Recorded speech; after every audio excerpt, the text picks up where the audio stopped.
very glad today to be joined by so many nonpartisan community, civic, faith leaders, and grassroots leaders as we are less than 50 hours from the Maryland State Board of Elections making a final decision on where early voting centers will be located in Montgomery County. My message today is the same. The State Board of Elections needs to restore early voting to the people of East County and to Bethesda. The decision by the county board to close the sites at Praisner and Lawton community centers is a blatant attempt at voter suppression. It violates both the spirit of the early voting law, of which I was an original co-sponsor, and the legal requirements for sites laid out in Maryland regulations. This is not a partisan issue. Let me repeat, this is not a partisan issue. This is about making voting easier, not harder, for as many citizens as possible. Our concern is not that the board erected barriers to Democrats voting. All of the groups and leaders represented behind me today are strictly nonpartisan. Our shared concern is not that the board erected barriers to Democrats voting, it's that the board erected barriers to voters voting. And we are not the only ones who feel this way. I'm announcing today that we'll be delivering a petition signed by 2,500 residents demanding the state board reverse the hyper-partisan recommendation of the new majority on the Montgomery County Board of Elections. And the petitions are stacked right in front of you here on the Greek column to show the democracy that we're standing up for today. The names on these petitions are Republicans, are Democrats, and independents. They're African Americans, Latinos, Asian Americans, Continental Africans. They're millennials and seniors. We all want the same exact things: to cast their ballots in an easy and convenient manner, without waiting in endless lines, without having to take time off work, at a site that they can take transit to, and if they drive, at a site with adequate parking. That was our intent when I was an original co-sponsor of the early voting legislation in Annapolis. The clear intent of the General Assembly was to improve convenience, reduce delays, and increase total voter participation.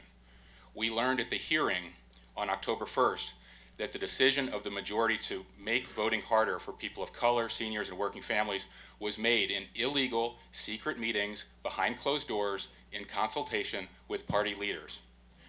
As more and more people have heard about the voter suppression in Montgomery County, the more outraged they have become, and that's why you see 2,500 signatures on a petition we've been circulating just for 3 short weeks.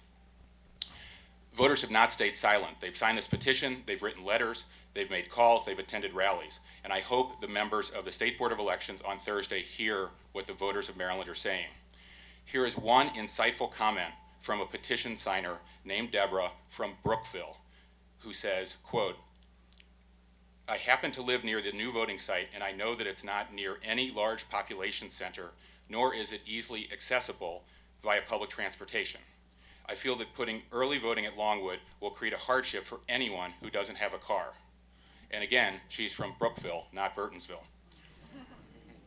Throwing up barriers to voting for working families and people of color is not what we do in Montgomery County. This is not what we do in Maryland. This does not reflect our values. Unlike other states like Texas, North Carolina, and Alabama, Maryland's history has been to make voting as straightforward as possible.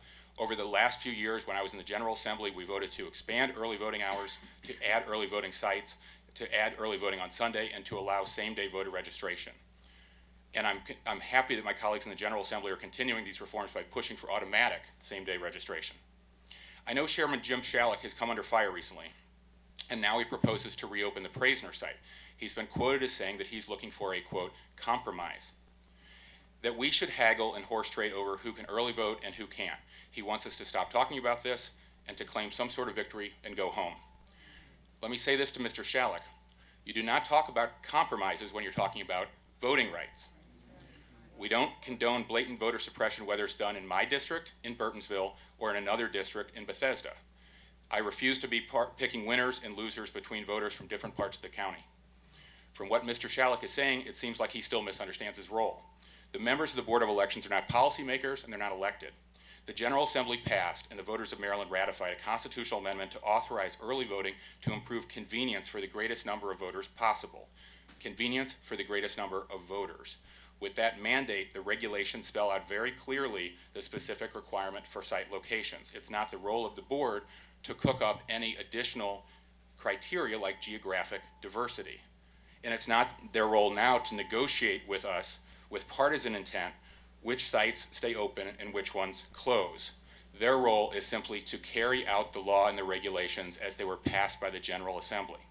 If they want to propose different criteria like geographic diversity, the process is they need to bring that proposal before the appropriate state authorities on the AELR committee. The majority members of the local board should not have waited till the 11th hour to now be willing to listen to people. The process has been flawed from the start. There is only one solution for early voting to return to the Praisner and Lawton community centers, period, end of sentence.